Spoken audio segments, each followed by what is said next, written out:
Are dyslexic girls getting ignored? The sad truth is that when girls struggle in school with dyslexia or with any other learning struggles, they often get ignored, swept under the rug, left to struggle on their own.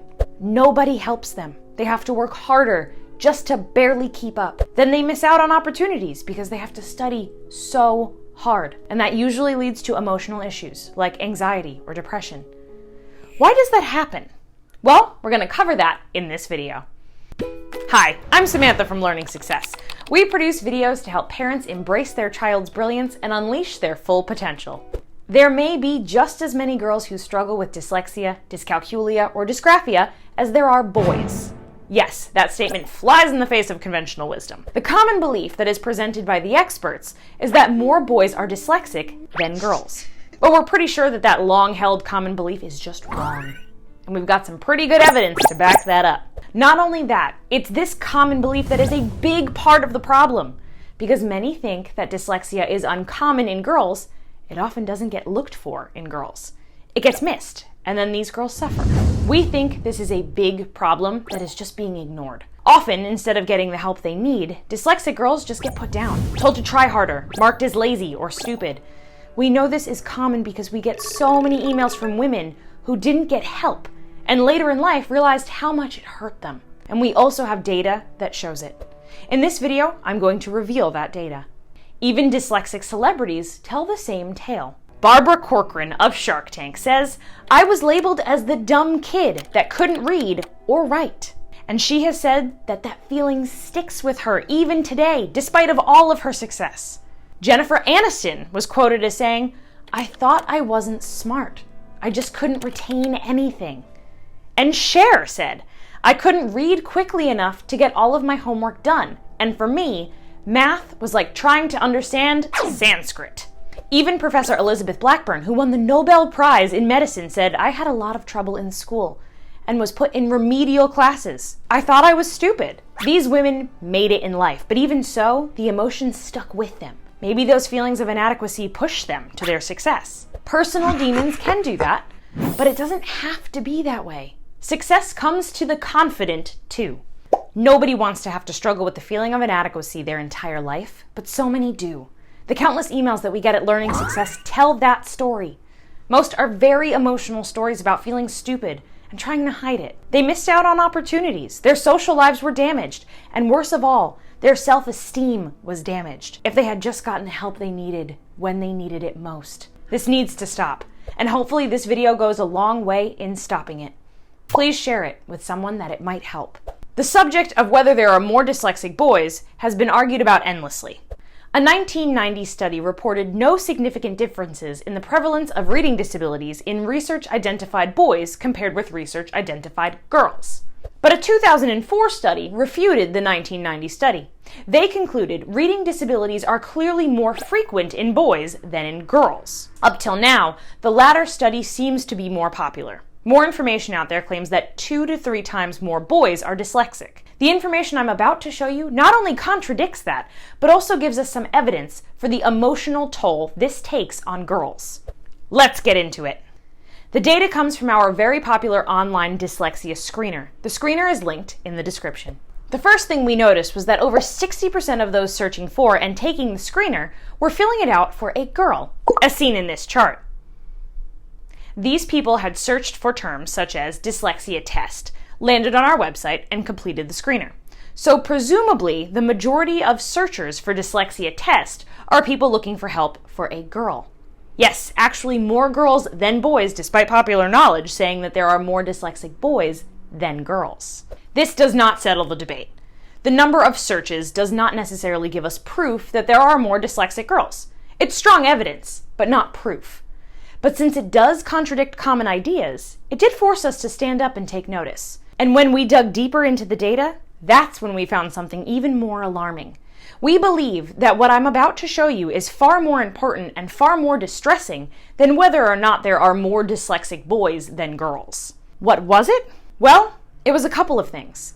The first thing that stood out was the age spreads. The ages of the boys the screener was being filled out for were much younger than the ages for the girls. The boys were being screened at very young ages, ages at which intervention is much simpler, ages where self-esteem has not yet been damaged deeply. The majority were between the ages of 7 and 9. If caught at that age, the emotional issues that come with a learning struggle can be prevented. The boys were being screened at these very early ages. But for girls, this was much different. The girls were identified much later, most in their teens, and even more often as adults. Check out this chart of data. Notice that the boys in blue are being screened at early ages. At age 8, roughly half as many as girls are being screened. But then at age 14, that reverses. There are far more girls. At age 18 plus, those numbers skyrocket. This chart shows percentages as a percentage of given gender. In other words, girls as a percentage of girls screened and boys as a percentage of boys screened. But let's take a look at the data in a different way. As a percentage of total screenings. Expressed in this way, we can clearly see the number of screenings for girls nearly triples those for boys at ages 14 through 16, and over double for adults. Are you getting the picture? This problem is severe. It's affecting lots and lots of girls. Looking at the percentages below and above age 13, we get this graph. Here, we can see that of all of the screeners taken for girls, only 37% of those were taken below age 13, whereas for boys, 56% of respondents were below the age of 13. A reading disability usually does not just pop up at the age of 14 or 15. Signs will start early on as a child is learning how to read. So something else must be going on. Why are the searches for girls not happening predominantly until teens or later?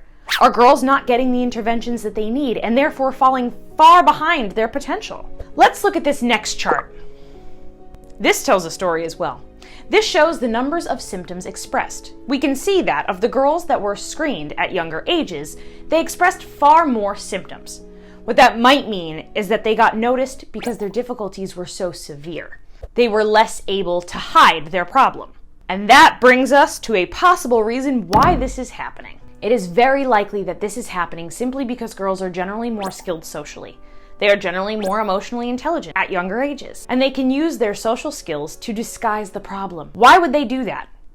It's simple. Just like any other kid with a specific learning disability, they assume that they are stupid. They are not. They just think that they are. So they do everything they can to hide it. And girls are just better at that. Where boys may act out, girls may act more pleasant, and no one would suspect someone so nice and pleasant to be hiding a learning struggle. I can't even imagine how much emotional damage this is causing. We wanted to know, so we dug into that data as well. This graph, which is also from data from the screener, shows physical symptoms that may be related to anxiety. Notice the high incidence of these symptoms for girls in their teenage years. While these physical symptoms were higher both in boys and girls in their teens, notice that the change is much larger in girls and also continues into adulthood much more than for boys. The emotional symptoms tend to diminish for boys, but for girls, they get worse. While there are probably many reasons for this, remember that girls are more likely to socialize over books that they read. For many girls, this is a normal part of their social life. Being cut off from that might not let them develop bonds that they may otherwise have formed. And that can lead to social isolation and stress. It is clear that the majority of girls without reading challenges are actually better readers than boys. Studies have shown that girls are far more likely to read for entertainment than boys. And of course, this propensity for reading will develop reading skills. Additionally, girls in general have better language skills than boys. Stronger vocabularies are developed earlier. More complex sentence structures are used. More complex word combinations, and more communicative gestures. And these differences actually expand with age. But with dyslexia, all of this would be affected. So it is possible that because girls are generally better readers, that when a girl is suffering from a specific reading disability, this may affect her emotionally, even more so than it does for a boy. Maybe girls with reading challenges feel more isolated because they are not able to enjoy reading in the way that their peers do. This would mean that the effects of a specific reading disability on girls are further reaching and may have far more emotional effects. Additionally, it may have a deeper effect on their self-esteem. Does it? Let's find out. Well, as it turns out, that is the most alarming part of all of this data. Notice in this chart that between ages 5 and 12, signs of diminishing self-esteem are close to equal between boys and girls. But between 13 and 18, the signs of diminishing self-esteem have risen dramatically for girls. These are high numbers for both boys and girls, but the number of teen girls who are experiencing very low self-esteem is shockingly high. We can see here that the symptoms of low self-esteem increased from an average in the low 40s to an average of around 70%. A whopping 70% of these girls are showing multiple indicators of dramatically reduced self-esteem. Couple this with the physical symptoms, and I think we can reasonably say that a majority of these girls are also experiencing high levels of anxiety. That's bad! The data seems to indicate that a lot of girls are seriously being affected emotionally, and the majority of girls with dyslexia or a specific reading learning disability going completely undiagnosed and not getting the help that they need? Or at least not in time? From this evidence, it would appear so. It seems very clear that interventions are happening much later with girls, or not at all. In today's education system, interventions for boys are lacking, and interventions for girls seem to be far worse. Regardless of whether or not there are more male dyslexics than female dyslexics, this data still signifies that huge numbers of girls are not getting the help that they need. They are simply being ignored. In this situation, it is likely that their lives are dramatically affected, and they will bear emotional scars and simply not live up to their potential because they didn't get help. Once dyslexia gets recognized, there are many great interventions available. Interventions such as the Learning Success System. You can find a link for a free trial of the Learning Success System in the description. The trick is in recognizing it as early as possible. Since you've watched this video, you are already well on your way to doing just that. But before you go, I want to make one other point. Other specific learning disabilities, such as dyscalculia and dysgraphia, are just as common as dyslexia. So it is entirely possible that those are also getting missed in girls. To combat that, education is needed. We've made that easy. Just watch this next video where we cover all of the common learning struggles. Then you'll have a great overview of what to watch out for. You can find that video right here.